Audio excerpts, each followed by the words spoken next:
I'm Damon L. Jacobs, and I'm here with the gorgeous McKenzie Westmore at the Bay series opening. How are you tonight? I'm good. How are you? I'm great.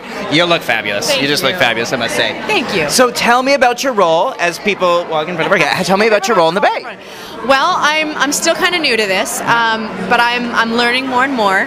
I know my character's name is Felicia Fifi Martin. Fifi. I love that. And that's one thing that I talked to Gregory about. I was like, as long as I get to do comedy and I get to be funny, I'll do this. Yeah. And maybe even Southern. So wow. I get the best of all worlds. It's exciting. Now, you rocked our world on Passions for 9 years as Sheridan Crane, who I just called you the wrong name earlier. What was it like for you to be playing this tragic heroine year after year, tear after tear? What was that like? There were definitely some moments that were difficult, to say the least. There were times where it was hard. You know, you have such a tragic role like that, and it was a lot of ups and downs. And you know, thank God I'm not a method actor. I've learned to let it go. But it was a great role. You know, what can I say? Sheridan Crane was a fantastic role in the history of soaps, and I'm honored to have played it.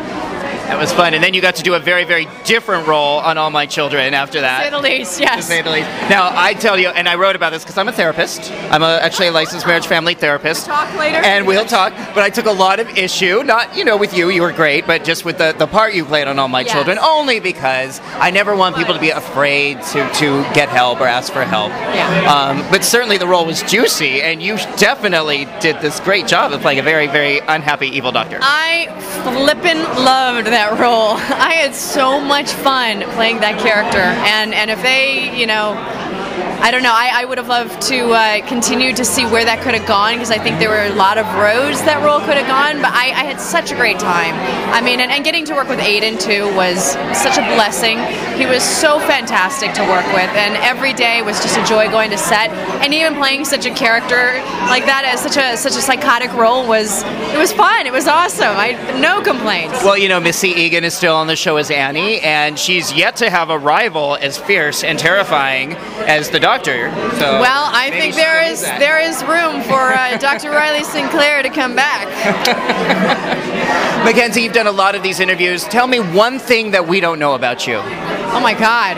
One thing that you should know. I think by now, after 10 years of being on soaps and probably spilling my guts to everybody, I think you know everything. I don't know. I'm not producing and writing. I actually wrote a show, and we're shopping it around. We'll see what happens. We have some good stuff in the works. What is the show? Tell me about. It's called Tour Widows, and it's a lot about the music world, and it's kind of a Sex in the City meets Entourage, but very a little soapy in some ways. It's got that Desperate Housewives feel to it. Oh wow! Is it hard for you to sit down and write? And what inspires you to do that? I haven't gotten into like the full script writing. I do more of the conceptualizing, and then I work with brilliant writers that help to make me look good. Oh, okay. So you're kind of on soap terms, you're like the head writer, and they're the breakdown writers. Exactly. Your ideas that are broken down. Okay. All right. Well, I think the show's. I think we're going to see the preview in just a minute. But it is so great to see you, and I look forward. I hope to be able to talk with you more soon. Okay. Definitely. I am here with Kristos Andrews, who plays the son of Sarah Garrett, Pete Garrett, on the new series The Bay. Welcome to We Love Soaps TV. Thank you very much. Thank now, you. you are also a producer on this project. Yes, is that right? Yes, indeed. And might I say, being of a relatively young age, how does one become a producer of a show like this? It kind of happened by chance. I mean, I wasn't aiming at it completely, but I sort of just started helping out and started doing tasks, and then my title just became producer after a while, because I believed in the project so much that I wanted to be around all the time to sort of help out, and I also wanted to learn a lot about production, so that's kind of how it all happened. Wow. Gregory let me join in, so that's great. So that's a great lesson there. You kind of do extra, you put in extra at a job, you want to learn more, and sometimes that pays off. Yes, right. It does. Now, do you think of yourself more as an actor now, or as a producer, or would you like to do both, or? Both. I consider myself both. I love the film industry. I love filmmaking, and acting's originally what my focus was, but I'm learning so much as a producer, and it's fun, and you become a lot more savvy in the industry by being a producer, not just an actor. That's good to know. Now, I've been enjoying the confessions of the Garrett family at thebaytheseries.com. Your confession, or a part one of your confession, recently went up as Peter. Yes, it did. So we learned a bit about Peter. We know he has a girlfriend. Mm-hmm. Yes. We know that he's sexually active. Yes. The interviewer says he's using protection, and yet there's something about the way Peter answered that question. I was not entirely convinced the answer was yes.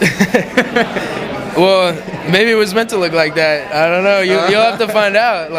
And then there's also sort of a question about, is Peter getting high? Is he using drugs? Something like that.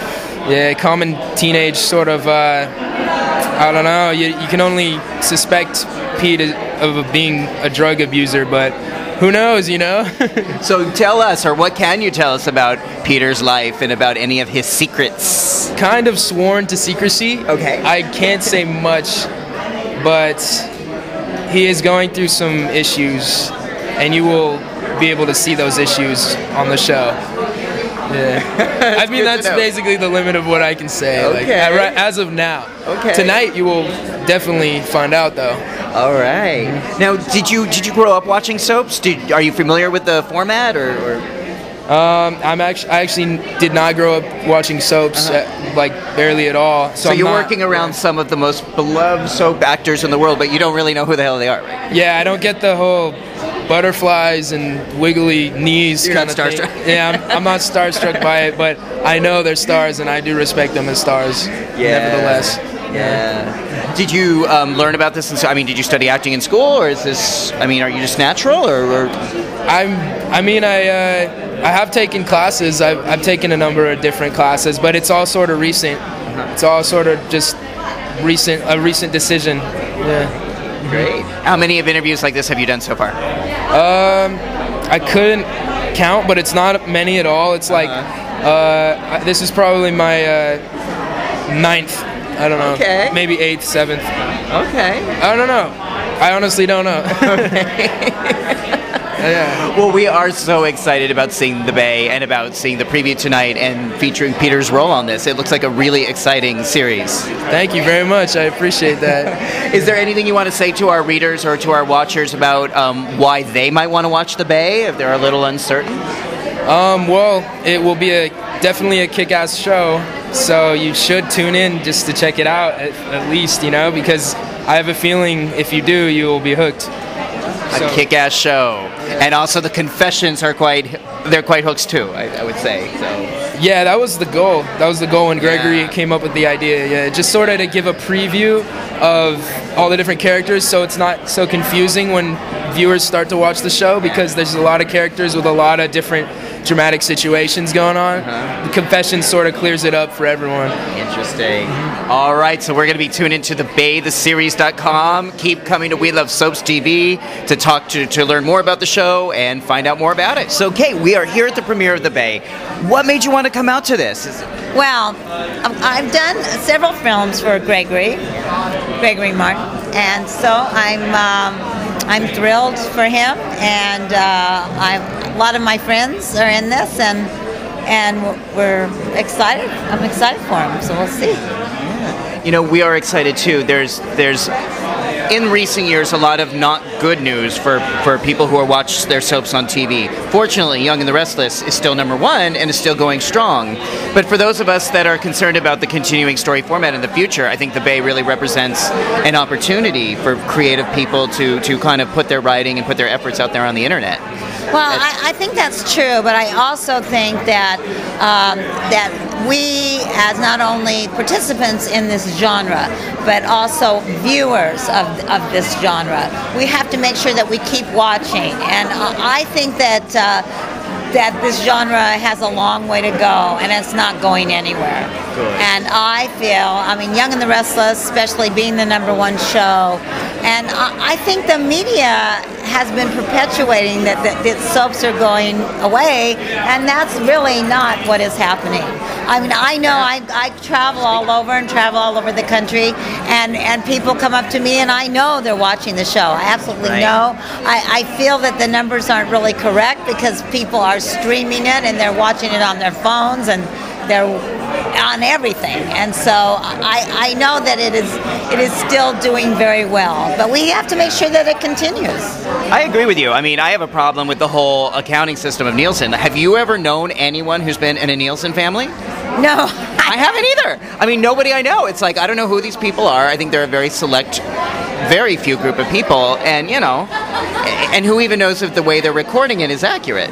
But as you said, people are watching Young and the Restless and the shows on their phones, on their computer, and I do think a lot of numbers are not being counted in that way. I agree, and I'm so proud of our show, and I think they do a great job. To think what they do, what Maria Bell and all of our writers do, and they bring story, 5 days a week, every single week. Yes. They're amazing. It's an amazing format, and I'm so proud of the show. And as far as I'm concerned, I'm going to make sure this show is not going anywhere. Right on. Now, as someone who has been on the #1 rated show for over 20 years, do you have any advice for Gregory and the producers of The Bay about how to make their show special and important?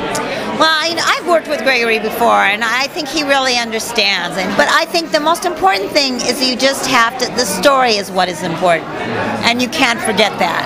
And as long as you're telling good story and people can relate to it, then people will be invested in the characters. And you have to make sure that the characters grow and continue to be there, because people tune in because they want to see characters that they know.